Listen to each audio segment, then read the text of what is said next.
Hey there, friends, and welcome to episode 204 of Just the Zoo of Us. This week I'm joined by a zookeeper for a review of the humble earth pig. We discuss their evolutionary loneliness, unique hodge-podge of surprising traits, tube teeth, Pokemon, the PBS cartoon Arthur, and pro tips for planning your next zoo trip. Just the Zoo of Us presents Aardvarks with Kailey Hart.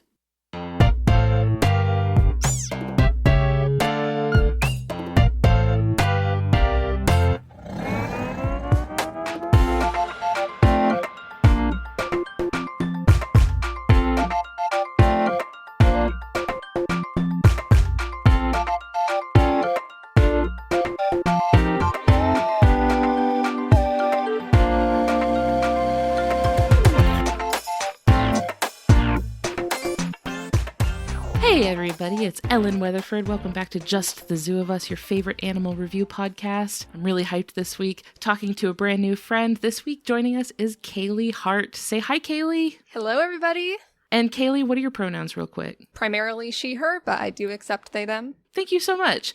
And Kailey, we have connected via TikTok, where you talk about the animals that you work with and you talk about Pokemon, which is a great connection for me. I'm also a Pokemon nerd. I think a lot of people listening can also relate to that as well. Kailey, before we talk about our really awesome animal for today, let's get to know you a little bit.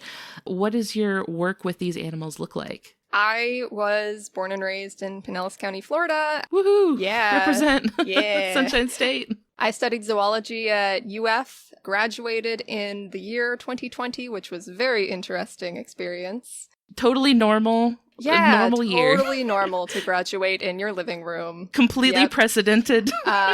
So I've been working in animal husbandry-based jobs for several years. About 2 of those years have been specifically gaining work experience in AZA-accredited zoos. So now my current job is I'm a zookeeper for ambassador animals at an AZA-accredited zoological facility. Were you always a nature and animal kid, or was that a direction that you made your way to later in life? I've always been interested in nature and animals. My family, we used to go camping every summer, and I've kind of joked when I was in college, some of my friends joked around how my interest in wildlife may have been impacted by my interest in Pokemon. Same. Yeah. But yeah, I've always been interested in biology and wildlife. When I was in school, that was always my favorite subject, usually. That's awesome. I think that a lot of people, especially like indoorsy kids like I was as a kid, probably like connect with a sort of interest in nature through like living that fantasy out in video games and Pokemon. So I think there's like a lot of validity in like Pokemon inspiring a love for nature and wildlife. Mm-hmm. And vice versa. Yeah. Right? Like, you might be more inclined to be into Pokemon if you already like animals. Right? Like, I think animals are so cool. The diversity of life on this planet is amazing. And when you give the animals superpowers, like, that's just better. Although, I will say, the animal we have to talk about today is really just as cool as any Pokemon, I think. I don't think represented by a Pokemon yet. No, it is not. Unfortunately, Game Freak really needs to get on that. There's an opportunity here. There is. It would make such a good Pokemon. What type would it be, do you think? I think ground type, maybe a secondary type, but ground type for sure. They could do something silly with it with that second type, I'm sure, but like it's got to be ground, right? Yeah, no question about that. It's in the name Aardvark, right? Like sort of by way of translation, but like it's in the name. Yeah, earth pigs. By the way, we're talking about aardvarks today. I'm so excited because these are such charming little dudes, and they have been featured in an earlier episode that we did. I think it was like 2 years ago. Christian did a segment on aardvarks, but you know, like we've done this before, sometimes we'll do a segment on an animal and then later on have a guest to kind of bring some perspective and some insight into this animal. So I'm really excited to get kind of like a deeper look at aardvarks because they're so funky and they're so strange. Yeah. And in no way what you're expecting. So for people listening that like aren't very familiar with aardvarks, could you introduce us to them? Absolutely. So aardvarks they're like a medium-sized mammal that's found throughout sub-Saharan Africa. If I were to describe what they physically look like, imagine something the size of like a small to medium-sized pig, similarly furred, so pretty sparse hair, got a yellowish, tannish gray color. They have the ears like a rabbit. They have a snout, like an elongated pig-like snout. They have a really long tongue like an anteater, and they have claws that kind of are like big, long, shovel-like nails. I think the platypus gets a lot of hype for being this cobbled together Frankenstein animal, but I think not enough people are talking about how aardvarks are like all the leftover parts from a bunch of different animals. Right, yeah. And they're very muscular creatures. They don't really have any fat on their bodies, so... Solid. Yeah, very solid animals. They're usually between like 88 to 180 pounds. Usually 100, 120, I think, would be like the mid-range. 50 to 80 kilograms for anybody who uses metric. In terms of length, they're about 3 to 4 feet long, not including their tail. And they have a very, thick, muscular, tapered tail. All of this is a lot bigger than I used to think aardvarks were. Mm-hmm. Like, if you've never seen them next to something that you were familiar with, so you can't, get a sense of scale, when you do see one, next to a human, you're like, are you sure? That's how big they are. Yeah, they're surprising animals to a lot of people, and I think that's because, at least in North America anyway, there's not that many in North America, so most people would have never seen one of these things in real life. And if all you're seeing of them is things that you would see in a documentary of them, you're probably going to see them kind of crawling around in the dirt and in this long grass, where there can be kind of a trick of perspective, right? If the grass is really, really tall, then it might make it look like the aardvark is just really, really tiny. Mm-hmm. Yeah. But then you see one in real life and you're like, oh my God, that thing's huge. Yeah, they're basically the size of a small to medium-sized pig. That's more of a familiar animal to, I think, many of our listeners. And I do want to talk about their evolutionary history. Please. It is very unique. Yes. And super cool, in my opinion. People can't see. I'm bouncing with excitement. I'm so happy. This is one of my favorite things to talk about. Aardvarks, as I mentioned, they live in Africa. They are members of this large clade called Afrotheria, which is a group that encompasses things like elephants, sea cows and manatees, hyraxes, tenrecs, elephant shrews, golden moles, and aardvarks. And aardvarks are very special because they are the only species in their entire taxonomic order. To kind of put that into perspective, all primates, that's an order. The order Carnivora encompasses all cats, all dogs, all bears, all weasels and seals. That's the taxonomic order. And you think about how diverse those orders are, how many species there are in those orders. And in the aardvark's order, Tubulidentata, it's just one. They're so lonely. Yeah, they're the only mammals for which that is the case. Their lineage branched off as early as the Eocene period, which is 54 million years ago. And the first fossils that we have of aardvarks or their close relatives specifically would be in the Miocene, which was roughly 18 to 19 million years ago. So they've been evolutionarily isolated for a long time. And something I actually learned when I was brushing up on all of my aardvark knowledge for this episode was that one of the reasons why that Afrotheria group is so kind of odd and full of things that look like other things is that when the dinosaurs went extinct and mammals were first diversifying, Africa was actually an island. It wasn't connected to Eurasia yet. So all of those ecological niches that were filled by lots of other things like rodents and cats and other carnivores and hooved animals, all of those niches that were filled by those creatures in other parts of the world were absent from Africa for a very long time. So that's why the Afrotheria is so diverse and has a lot of convergent traits with other groups. It makes sense because, in the members of Afrotheria that you were listing off, they seem so analogous to, other things from outside of that group. Elephant seems kind of like rhino, or, tenrec seems kind of like hedgehog, and manatees seem kind of like whales. They're copying each other's homework a little bit. Yeah, that's a really good way to put it. Arriving at the same answer through independent methods. I cannot think of any other creature that the aardvark looks like. Like, it doesn't feel analogous to anything. Is it maybe an anteater? Yeah, so I have the extraordinary privilege of getting to work with an aardvark at my job. Living the dream. Exactly. This is what I've been working toward for years and years. I'm so stoked. But whenever guests see our aardvark, one of the first questions that they tend to ask is, "Oh, is that an anteater?" And they are not closely related to anteaters whatsoever. I mean, like we stated, they're not really closely related to anything that's currently alive. But anteaters and pangolins originated in different parts of the world. Anteaters are more of South American species, and pangolins, I believe, originated in Asia, and then like half of them moved over to Africa. So they're completely unrelated species. However, they do share a lot of similar adaptations to their extremely specific diet, which we will get to. Let's talk about those adaptations, because for how wonky and funky the aardvark looks, it must be like that for a reason. Oh, yes. So if this is your first time listening to this podcast, what we do is review animals by rating them out of 10 in different categories. The first category is effectiveness. This is how well this animal is adapted physically, things that are built into the animal's body to do the things that they're trying to do.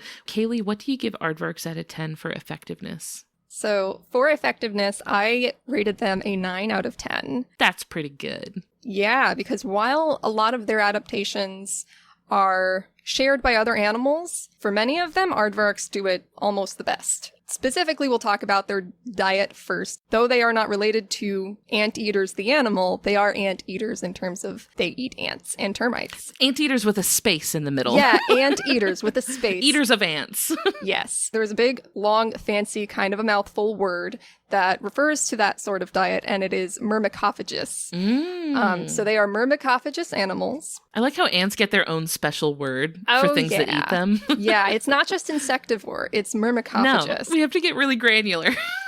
It's a very specific type of insectivore, but aardvarks are myrmecophagous. Their diet is mostly, almost entirely comprised of ants and termites, and they can eat up to 50,000 ants or termites each night. So they're quite proficient at locating and finding this food source. Going to town. Yes. One of the things that makes them so incredibly effective at finding ants and termites is their sense of smell. We mentioned before their long pig snout. That nose is seriously good at smelling. It looks like it should be. Yeah. So when you're going to have a nose like that. Right.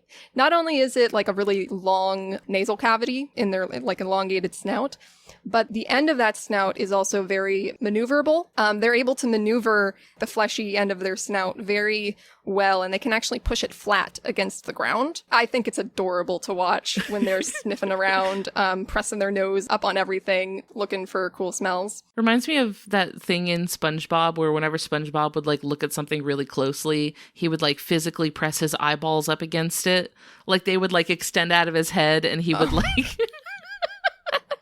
You know what I'm talking about? Yeah, I do. It's not what my brain would go to, but I do see it. But yeah, so they're able to press their nostrils flat against the ground and other surfaces to kind of get their nostrils as close as possible to any possible scent particles. And because of this, they're able to detect ants and termites even when they're deep underground. So they're very, very, very good at smelling. They can sense ants or termites even deeper underground than other myrmecophagous species, like, for example, the pangolin. The pangolin also has a really good sense of smell, but the aardvark's is better. Maybe pangolins should have considered having a little piggy nose. Maybe they should have thought about that. Listen, I love aardvarks.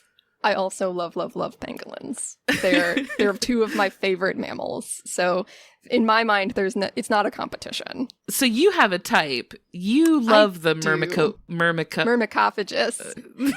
Yes. It's not so much the myrmecophagous animals. They're so stinking cute to me. They are cute. I have a soft spot for the weird, I think would be the more accurate way to describe my preferences. And what better representative? Yeah. I love animals that when you look at them, They just make you think, what are you? You just get the little spinning wheel above your head for a Yeah, second. it's like, what are you? How did you happen? How did you get like this? I love animals that are like that. So, in addition to their amazing sense of smell, they are also one of the most proficient diggers in the animal kingdom. Aardvarks do happen to be one of the largest, if not the largest, burrowing animals. So they can excavate a lot of dirt very quickly. If an aardvark is really going, they can dig a hole up to like a meter deep in like 10 to 15 seconds.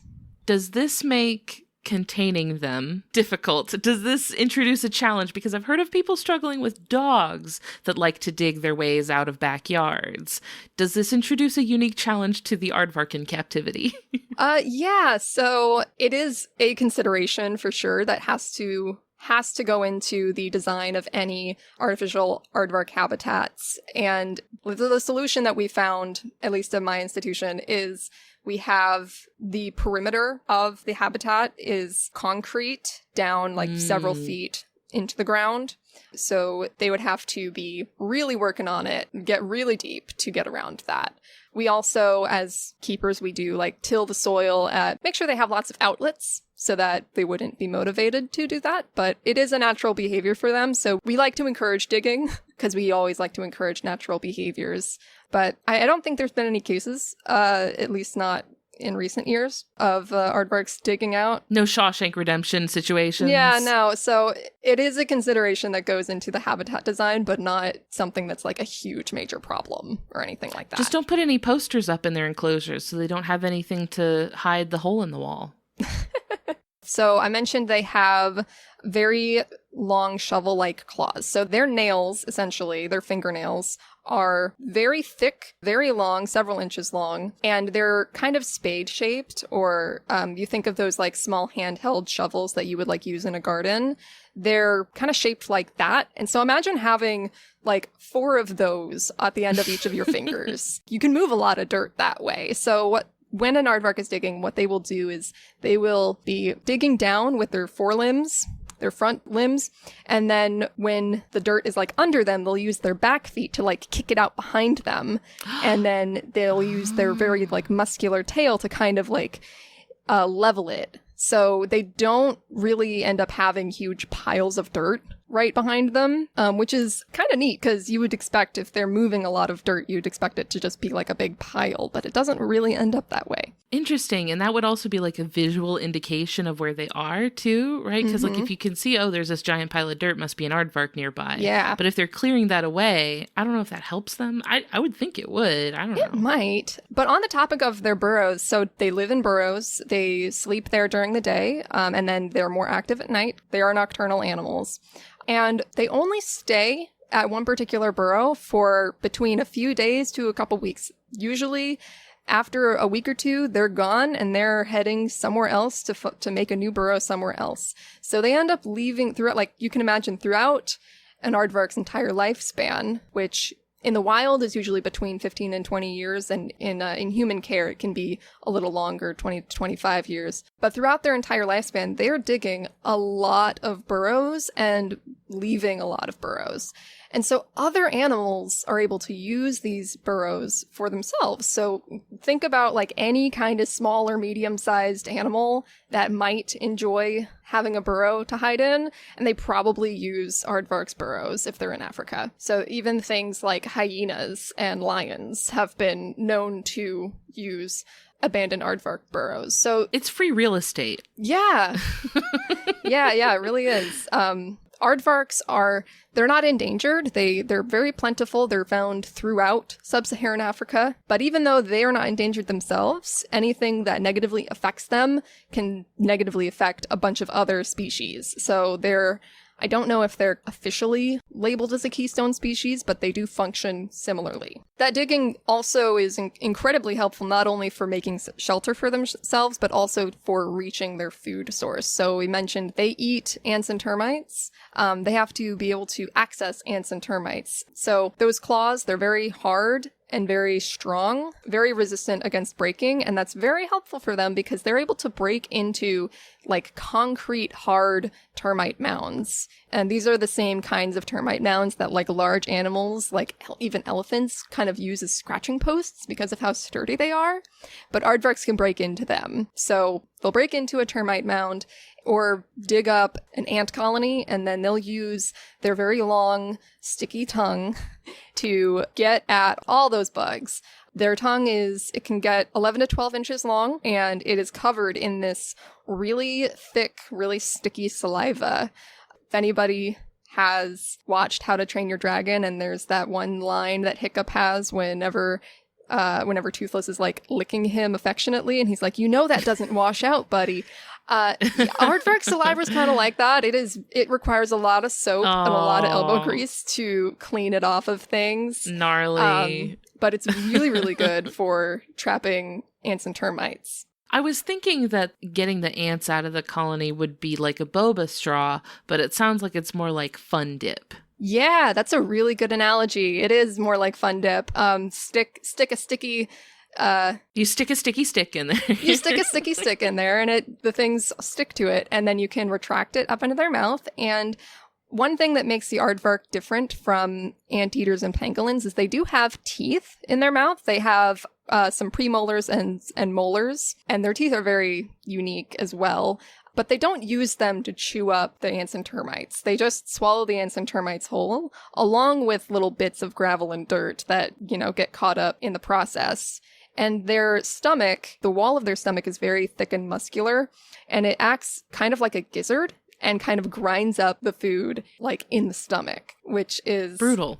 Yeah. It's the same thing that pangolins do. What are these teeth sitting around here for? Wasting space. Yeah. So aardvark teeth are so strange and unique that the taxonomic order is named after them. So the taxonomic order is Tubulidentata, dentata coming from dent meaning teeth, and tubula meaning tubes. And so aardvark teeth, the way they are structured is different from most other mammalian teeth. If you think about our teeth, we've got the inner part, the dentin, and then the outer part, the part that we see that's white and really hard, that's the enamel. Aardvarks do not have enamel. They don't even have roots, really. They grow continuously, and if you look at them very closely, like under a microscope, the structure of their teeth looks like it's made up of a bunch of like little hexagonal tubes. Oh, wow. They're very weird-looking teeth, and they grow continuously throughout their life, and they kind of grind down, and it could be an ancestral trait that they used to eat more things before their diet was so specialized, but there is one thing that they do still eat in the wild besides ants and termites that they do use their teeth for, and that is a fruit known as the aardvark cucumber. So it doesn't look like a cucumber that you would buy at the grocery store. It looks more like a cantaloupe or a rock melon, but it grows underground on like a vine.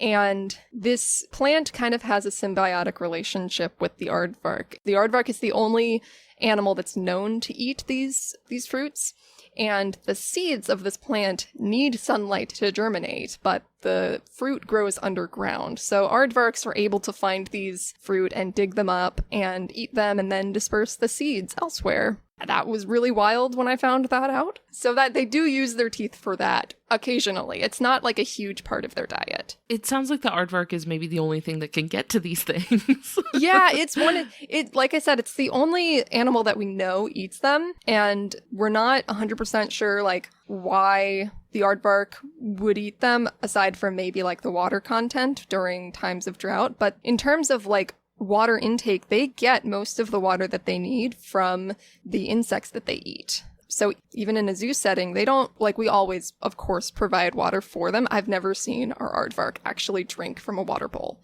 We add water through their food as well, and that's where they get most of their hydration from. So these cucumbers are just a fun little snack. Yeah. Now, in zoos and human care, we do also feed them avocado. That is another part of their daily diet. I was looking up to try to find, like, nutritional reasons other than just, like, the fat and the oil content, but they seem to really, really enjoy it. They just really like avocado. They can also eat things like banana, but that's less frequent. Listen, I eat a lot of things I don't nutritionally need. Fair. I do too. So sometimes you just gotta have a little treat. That's all. Yeah. Happiness counts. It does. It does. And we definitely try to keep all of our animals healthy and happy. Honestly, the animals I take care of, they eat way better than I do. I wish that I had a staff of nutritionists hand preparing me meals, day in and day out. Like, I would probably eat great too. Life would be much easier if that were the case for me. Yeah.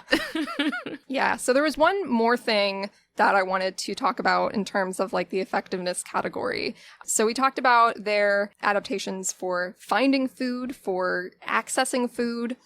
They also, their snout, their eyes, and their ears have little adaptations that help them keep dirt and debris out of like their orifices while they're digging. Their ears are able to kind of like turn backwards and go kind of flat against their neck to kind of like protect their ear canal. They have these really long, fabulous eyelashes that kind of protect their eyes from dirt. And then their nostrils, they have a lot of hair around their nostrils, and they're able to like close and make kind of like a good seal and essentially just close up their nose so that dirt won't get in it. Well, that's helpful, especially because living in like an arid climate where it's going to be dusty already, and then you're also like shoving your face into the dirt on a regular basis. Mm-hmm. Yeah, it's really helpful. Their skin is also pretty thick, so insect bites don't really bother them, which is helpful when your diet is primarily insects. They're able to stand up on their hind legs pretty effectively because they can use their really thick tail kind of like a tripod stand. So it gives them better balance. So they're able to stand up to better access like termite mounds. And termite mounds can get so tall. They can be massive. It's a sprawling metropolis. Yeah. Oh, yeah. It is insane how huge termite colonies in Africa and South America can be. It is definitely recommend looking up pictures of like people standing next to them to get like a good idea of their size. Can you imagine being a termite who just like spent your entire like generations upon generations of like your entire society's lives building this massive like sprawling mound that towers into the sky, and then this dirt pig comes along with its 8 shovels and just completely King Kong demolishes it? You're like, come on. Yeah, so one cool thing about aardvarks, though, is that they break into the ant or termite colony and they, take a bunch, they eat a lot, but they move on. They won't focus on just one food source once they've found it. They'll feed for several minutes and then they'll leave. And so it actually allows the ants and termite colonies that they raid to successfully recover without too much issue. They don't overhunt any particular colony. Leave some survivors to tell the story. Mm-hmm. Yeah, it's like sustainable hunting. And I'm sure that like other species that eat ants and termites do also benefit from this, because then there's like, if say there's an aardvark goes around, breaks into a termite mound, and then, pangolins nearby, they can just go take advantage of that, or birds or anything else that would eat those insects. So that's really helpful. And the termites, especially, like they're able to reconstruct and kind of reseal off the hole that an aardvark would make in their mound pretty effectively. So even though they eat like up to 50,000 of these insects every night, they don't actually do a whole lot of damage to the insect populations. They do help keep it in check, but like the insects are still doing fine. The only thing that I could think of when I was preparing for this, where the aardvark would like lose a point for effectiveness, would be their eyesight. They do not have very good eyesight. They're nocturnal animals, so like they rely way more on their sense of hearing and their sense of smell for navigating, but their eyesight is very poor. They can sense light differences, but they don't have cones in their eyes, so they don't really see colors. What colors are you going to see in the middle of the night anyway, right? Like, yeah, you don't need them. Not necessary. Yeah, not necessary, but it does present, a slight limitation if they are active during the day, where they can't see as well, but that's why they're really good at hearing things. True. Yeah. True. They've got the long ears. Yeah, and their ears can actually move independently of one another, so they can listen in like 2 different directions at once. I love that. That's also very cute. It is. I cannot understate how adorable these animals are.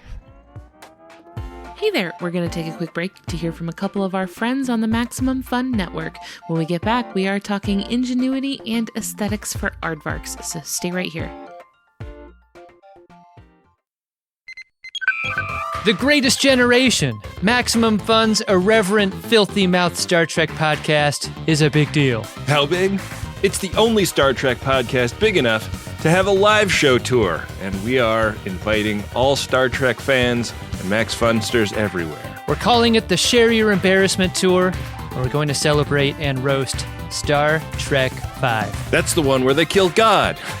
We're going to be in a bunch of cities, and GreatestGenTour.com has all the info and ticket links. That's GreatestGenTour.com for dates and ticketing info for the Share Your Embarrassment Tour. Come share your embarrassment with us. And grow stronger from the sharing. Hi, I'm Travis McElroy. And I'm Teresa McElroy. And we're the host of Schmanners. We don't believe that etiquette should be used to judge other people. No, on Schmanners, we see etiquette as a way to navigate social situations with confidence. So if that sounds like something you're into, join us every Friday on Maximum Fun or wherever you get your podcasts. It sounds like they're putting in a lot of work, like, for the ecosystem. Like, it sounds like they're doing a lot of work that, like, a lot of other animals in their environment benefit from, right? They're digging the tunnels. They're busting open the termite mounds. It seems like they're the trailblazers that a bunch of other animals kind of mooch off of their success in their wake. Yeah, I've heard them referred to as African architects before. Oh, I love that. Yeah. So since we're talking about, like, these things that they're doing and these behaviors that are, like, kind of providing for their ecological community, I'd like to talk about ingenuity for the Aardvark. This is your first time listening to this podcast when we rate animals in ingenuity, which for us is just behavioral adaptations, things they're actually doing with their body to solve problems that they face or overcome challenges in their environment. What do you give Aardvarks out of 10 for ingenuity? So Aardvarks, I gave a 7 out of 10 for ingenuity. Decent. It's decent. It's kind of a low 7, though. A soft 7. It's a soft 7, yeah. So where they get the most points is their nocturnal lifestyle, because being nocturnal is very good for avoiding predators that are mostly active during the day. It is also very good for avoiding really hot temperatures in very hot climates, because it will be cooler at night. And in the wintertime, if it's really, really cold at night, they can kind of adjust and come out a little bit more before sunset to avoid, like, the coldest nighttime temperatures. And the burrowing aspect of their lifestyle also helps them with, like, temperature regulation and predator avoidance. In addition to all of that, a lot of ants and termites are less active at night, and they're going to be more concentrated inside of their colonies. And so it's also just, like, a really, like, the best time for raiding insect colonies and getting as many insects in one pass of their tongue as possible. Sneak up on them while they're sleeping. That's diabolical. It is, yeah. Well, it's effective is what it is. It is. But in terms of what they could do if they do encounter a predator, they're actually faster at running than you would think. Really? Yeah. I've never seen one run. If you had to guess, how fast do you think an aardvark could run? It can't be more than, like, 5 to, like, I don't know, maybe 7 or 8 would be my highest thought. So their top speeds are, like, the top speed they can reach is between 20 to 25 miles per hour. There's no way an aardvark is outrunning me. You would think. There's no way they're lapping me. This can't be. You would think. I've seen videos of, like, a hyena chasing an aardvark, and the hyena was a little bit faster, but the aardvark kept its distance, like, longer than you would expect it to. And the aardvark, in this particular video interaction, the aardvark did get away because it ran, like, really fast. And usually when they're running away from things, which is going to be their, like, first option, if they encounter danger, their first option is going to be to run away and kind of, like, zigzag a little bit But their second, option, if they're able to, avoid the danger, would be to go into a hole or dig a new hole. I mentioned before, they can excavate a lot of dirt really, really quickly. And so sometimes what they'll do, if they perceive that they're in danger, they'll dig a hole as fast as they can and just hide. If you can't find shelter, make your own shelter. Yeah. The thing it reminds me of is the scene in WALL-E when WALL-E's underneath the landing spaceship and he can't get away, and he's he looks for different options and then he just panic digs a hole. Does he scoop a bunch of dirt on top of his head? Scoops a bunch of dirt on top and just hides. And that's what I imagine when I think of this particular strategy.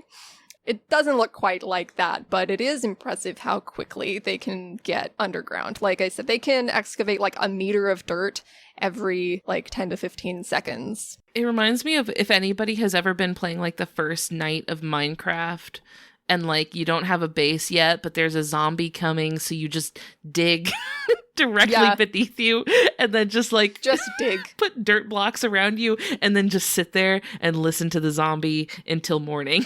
Yeah. They tend to not cover themselves back up necessarily, but they make a hole and they hunker down in it.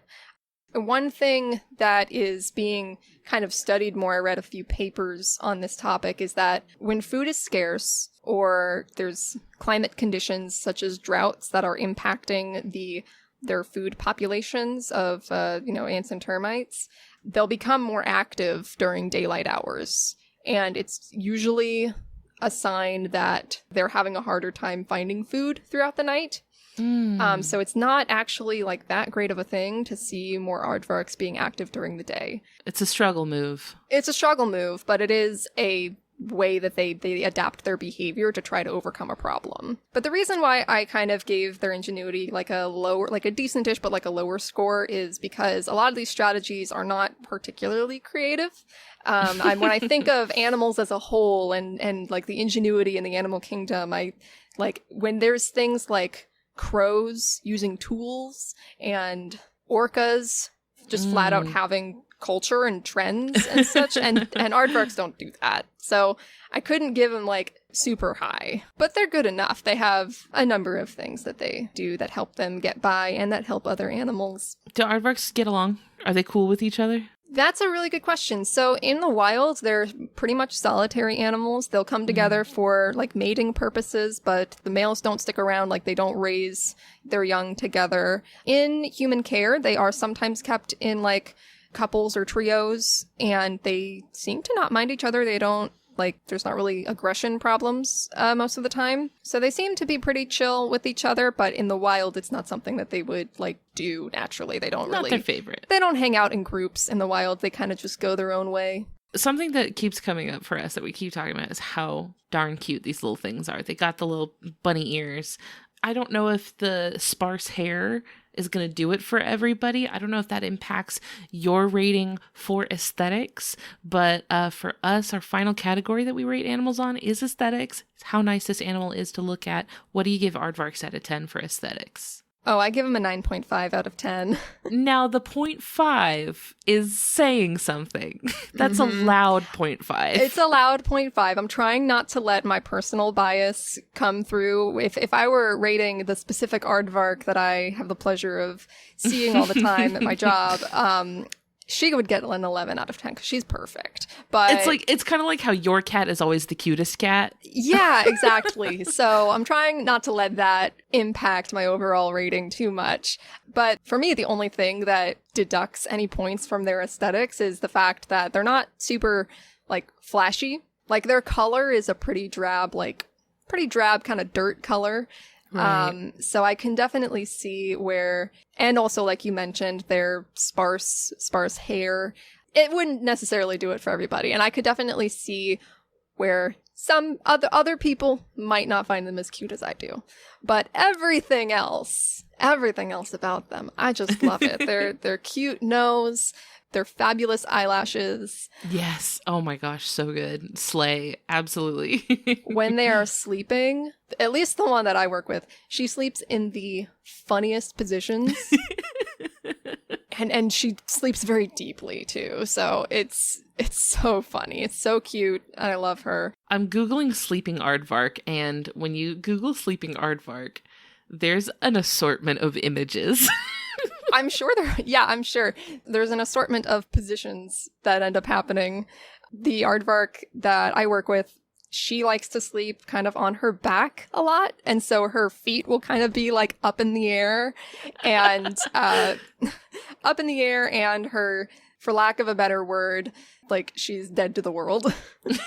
It's the cutest thing. I have lots and lots of pictures of it on my phone because every time I see it, it's new and amazing. When I Googled sleeping aardvark, 2 of the top 4 images that came up are of aardvarks sleeping on their backs with their front feet just kind of folded in, like in a begging posture.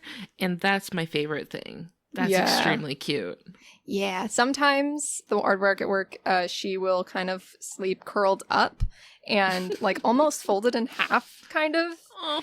It's adorable. One interesting thing about the aesthetic of an aardvark that's not so much about how cute they are, but just like an interesting fact, is that when it comes to telling males from females, it can be kind of difficult to tell based on looking at their parts. Mm-hmm. The external parts on a male and female aardvark look really similar. There have been cases where some facilities, the case I know of, I think was in the UK, but they had a trio of aardvarks. Well, they started with 2, and they thought that they had a male and a female, and they learned later that they had 2 females. Because they thought that they were roommates. And they were roommates. Yeah. Just gals being pals. Yep. And they got along just fine. But yeah, they thought they were maybe going to have a potential breeding pair, and ends up they've got 2 like best friends. So just really good special friends. Yeah. Well, yeah. The point is, it can be hard to tell just from like eyeballing it sometimes, and I thought that was interesting. Yeah. I wanted to get your take on Arthur. I was waiting for this to come up. So, yeah, Arthur. What happened? Arthur, for any listeners who are maybe too young to have known Arthur. Don't say that. They don't exist. Nobody's too young to know Arthur. Listen. It could happen. So it's a cartoon that features anthropomorphized animals as like all their characters, and the main character, Arthur, is an aardvark, and he looks nothing like an aardvark. Not a single They got the color identifying trait. They got the color right, and that's about it. Not a single trait of aardvarks to be seen on this man. Nope, none at all. I've seen some earlier like concept art for like earlier versions of the character design, and they did look more aardvark-like. He had a much longer face, longer snout, but it also looked less teddy bear-like. So for the sake of like a children's show, I understand why they went with the design that they did, but I kind of wish they had called him something else other than an aardvark, because aardvarks look nothing like Arthur.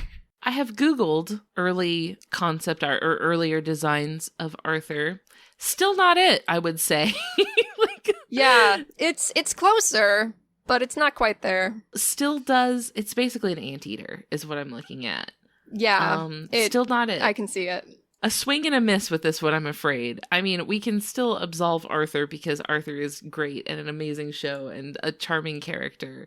Just, why call it an aardvark? Like, why call him that? Don't ask me. I wouldn't make that decision.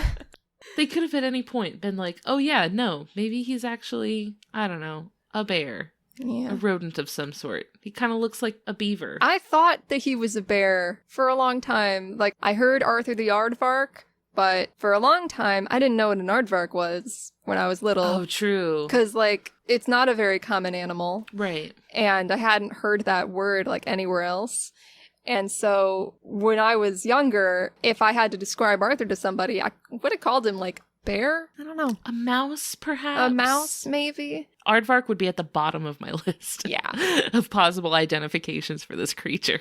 Aardvarks are usually, like, the only time you ever see them in, like, kids' books or, like, media or something like that. They only ever come up if you need a word that's going to be in the beginning of the dictionary. Like, Yep. if you need, like, the first alphabetical word, you're going to Yep. go with Aardvark. They've got the double A at the front of their name. That's the only time they ever come up, is if you need something that's going to be early in the dictionary. Yeah, which is a shame because they're such cool animals, and I wish that they were more widely known. Yeah, maybe someday there will be a Pokemon about that. There's got to be. There's There like 1,000 needs of to those. be. There are 1,000 of those dudes. There's got to be one. I have opinions about the potentials for an Aardvark Pokemon. Yeah, when I Google Aardvark Pokemon, all that comes up are like fan designs, which they're great. They're really good. Yeah. There is an anteater Pokemon that was introduced back in Generation 5 of Pokemon Black and White.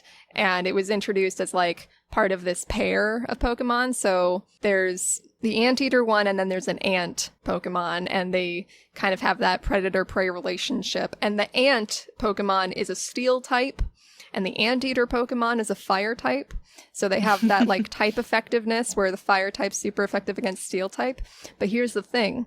If they made an Aardvark Pokemon, ground type is also super effective against steel type. So it works. Think about what it could have been. Yeah, there's still time. There's still There's still time. time. Gen 10, baby. Get on Yeah, it. Pokemon's going to be going on forever. There's going to be thousands of these things eventually, probably. So it could happen, and I really want it to happen. But I have strong opinions.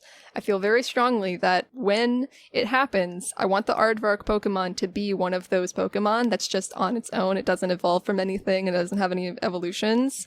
One of those like kind of middle of the road Pokemon that you find in like the middle of the game, because that would be a nice reference to the fact that they don't have any close relatives. I like that. That's cool. If there was like a secondary typing, what do you think it would be? Dark, because they're nocturnal. I can see that. And like because they like live in dark tunnels and stuff like that. Yeah, I'm getting ground and dark from them, which I think would be cool. I could see it. That would be really cool. This is what I'm going to be thinking about for the rest of the day. About an Aardvark Pokemon. Pokemon Company, get on it. I want all of the artists listening to draft up a design for a ground and dark type Aardvark Pokemon and send them in so that Yes, I can love them. please. Tag me in it so I can also see them. And if people do want to tag you in them, where can folks listening find you on social media? And do you have anything that's like going on right now that you want people to know about, or like projects you want people to keep an eye on? Like, where can people go after this? So I don't do a whole lot on social media. I do have a TikTok account. My username is CanvasN, but I haven't really posted much on there recently. So I don't really have that much to promote about myself, but if anyone out there would love to like do something to make me feel supported, go visit your local AZA zoo. The best time to go to the zoo is like right when they open, because that's when a lot of the animals are going to be most active because it's not like the hottest part of the day. They probably just got fed. Yeah, a lot of animals do get fed like out in the morning, so they'll have energy.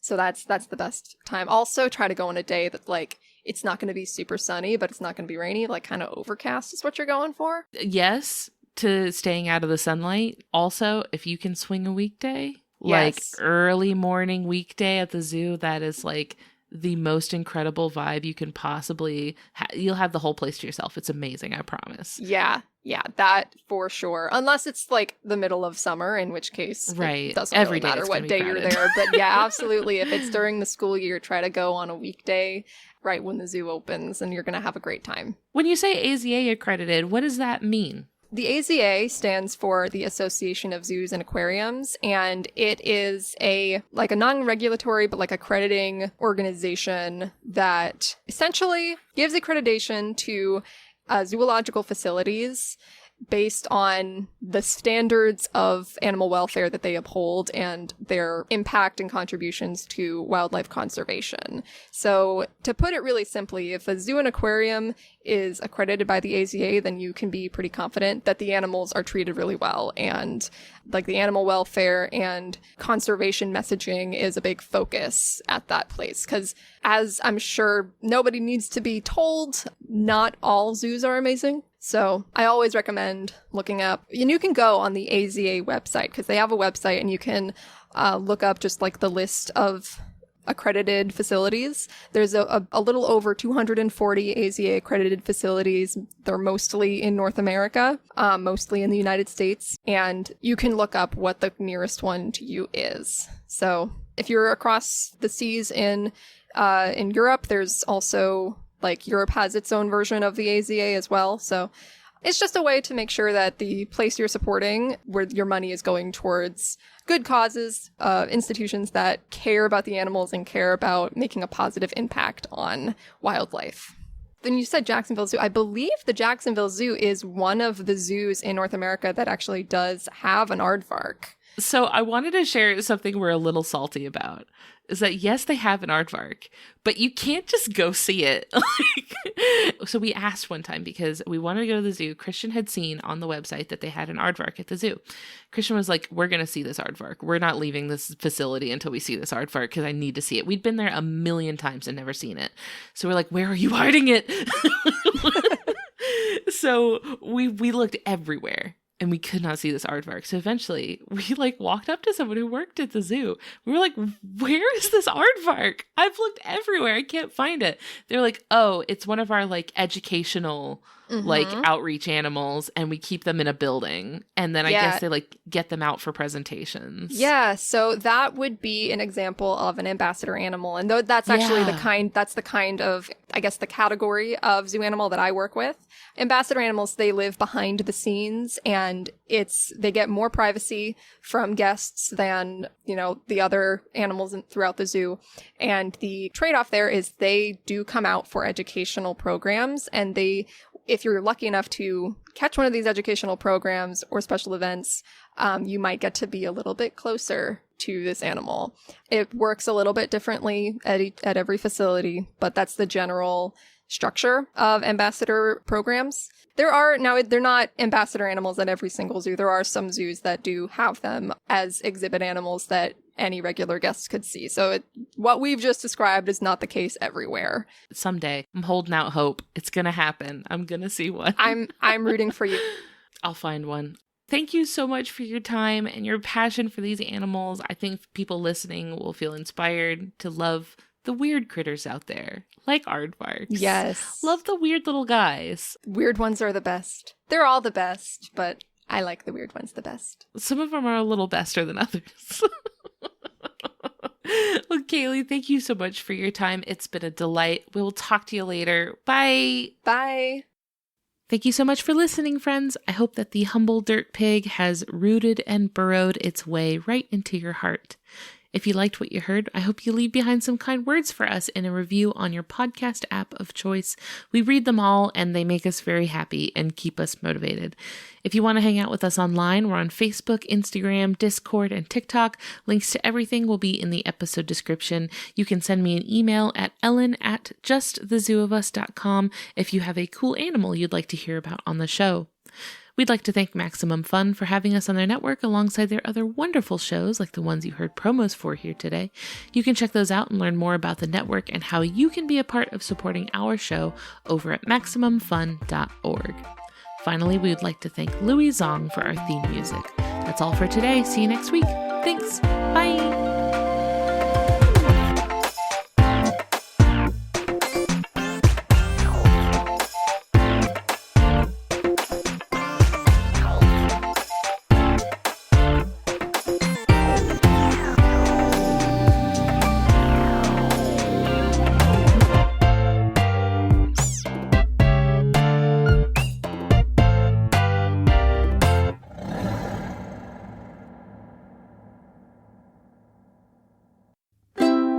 Maximum Fun, a worker-owned network of artist-owned shows. Supported directly by you.